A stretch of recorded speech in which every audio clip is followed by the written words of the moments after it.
So here we have the Audi Q5 on an 11 plate. I'm going to start off by showing you around the outside of the car, and then we'll hop in and run through some controls on the inside. From the outside though, you can see it's a 5-door car with alloy wheels and tinted windows. We're going to start off inside the boot area of the car first of all. The tailgate on this car will open electronically, as you can see. As we approach the back of the car, you'll also see plenty of boot space, along with that 60/40 split folding rear seat and a set of essentially brand new mats. Okay, so we're just going to work our way back around to the front of the car, and then we'll hop in and run through some controls on the inside of it from there. Now that we've done a full circle though, you can see it's in lovely condition the whole way round. Just briefly before we climb inside the car, I think it's well worth seeing from the exterior that we've got electric seats, as you can see, with 2 different memory settings there. Plenty to run through inside the car, so we'll hop in and do that right now. Okay, now that we're inside the car, we're going to start with the dials. Over on the far left-hand side, we have the coolant temperature gauge, then the rev counter, speedometer, and fuel gauge. In the centre, you can see, firstly, the total miles of the car. There, 79,082. Beneath that, it will show you what gear this car is in. It's an automatic, so we, of course, are in park at the moment.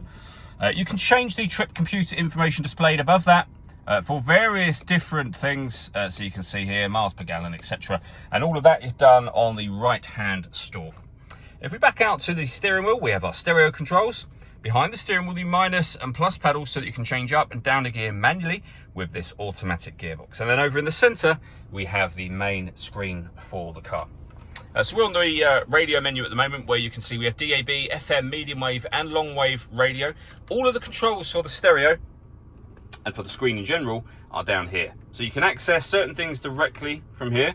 The dial can be used on every menu. And these 4 buttons relate to the 4 corners of the screen, which I will show you now. If we press nav, for example, we're then on the sat nav menu. You can see the 4 corners of the screen. So if I press the button that relates to map, we then have the map on there. Color display, as you can see, it's a very easy sat nav system to use. I mentioned the radio already. If you want to listen to your own music, you can do that as well. And you can see there we've got Audi's multimedia interface, CD player, and an SD memory card slot as well. So plenty of ways to listen to your music in this car. Beneath that is the CD player. We have the SD memory card slot that it mentioned beneath that. We can turn our parking sensors on and off, traction control on and off, downhill brake control on and off. And then below that, we have our controls for climate control. So you're able to change the temperature. You can then use the same button to adjust the fan speed. After selecting the fan option, you can determine what direction you'd like the air to be distributed in.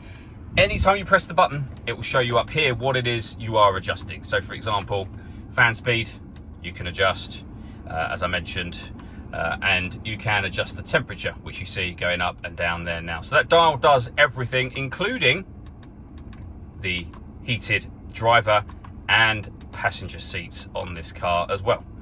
So just press the button, use the dial, very easy to do. Air conditioning is on when that light shows. You can hit auto if you wish to.